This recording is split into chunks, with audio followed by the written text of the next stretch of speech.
So yan, what's up mga idol? For today's video, pag-usapan natin yung mga about sa deliveries. Siyempre, yan po ang trabaho natin bilang isang delivery.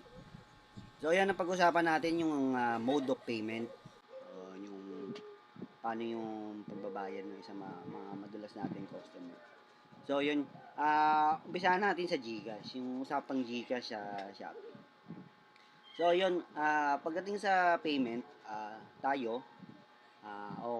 tayo bilang mga customer, sabihin natin customer, o kayo bilang isang customer, ah, pag umorder kayo sa Shopee, dalawa lang ang pagpipilian.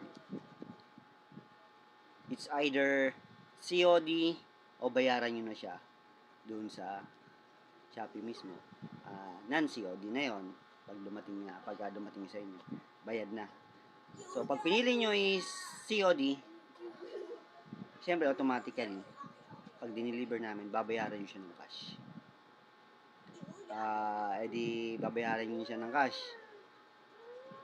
Ang mangyayari, wala kayo, di kayo nakapag-prepare ng pera. Tapos, sasabihin nyo kay customer, kay rider, baka pwedeng, Gcash na lang. So kami bilang mga rider, syempre, naintindihan namin kayo na pwede po sir, wala akong problema, pwede po sir, pwede ma'am, pwede pong Gcash. So ang nangyayari, pag nag-Gcash na, may isang customer ako. Ganito nangyari kasi. Sabi niya, i-Gcash na lang. So ako naman, para hindi masira yung biyahe ko, punta pa din ako bumalik. Kasi nga, yung rotation yung ikot mo, magugulo, tapos babalik ka uli para kunin yung bayad. So kami, bilang isang rider, ginagawa na naming option yun. Sige, Gcash na lang po ma'am. O sir. Ang nangyari yung sa akin, pumayag ako na Gcash na lang. Inabot ng 3 araw bago na i-Gcash. So ako,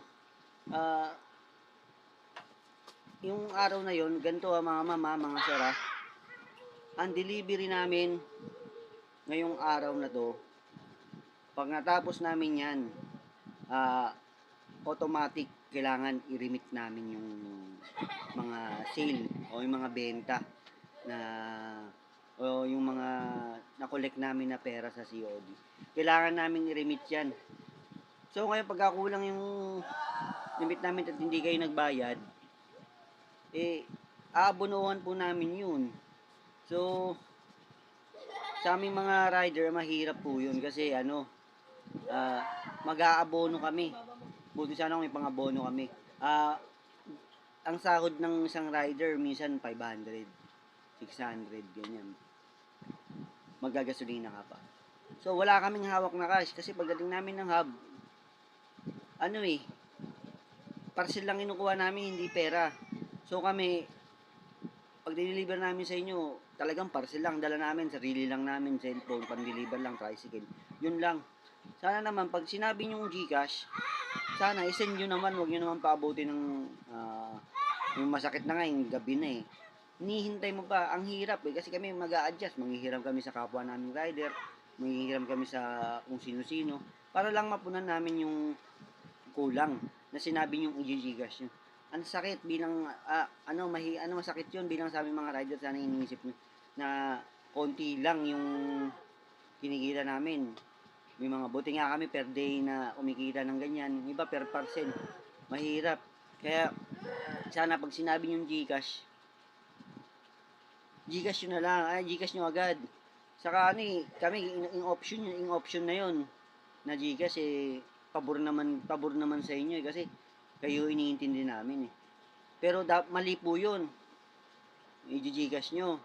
Kasi kaya nga po kayo nag-COD ang COD po, cash on delivery, ibig sabihin cash. So binayad niyo sa amin yung GCash pa. Hindi pa siya cash, di ba? So yun, ayun lang. Sana maintindihan niyo na yung yung mode of payment. Sana pag nag-GCash kayo o sinabi niyo i-GCash nyo, GCash nyo na.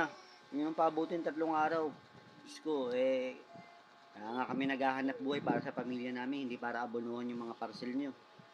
So, yun lang ang unang topic natin for today's video at pag-usapan natin sa mga susunod na araw ah, yung about din talaga sa mga delivery, mga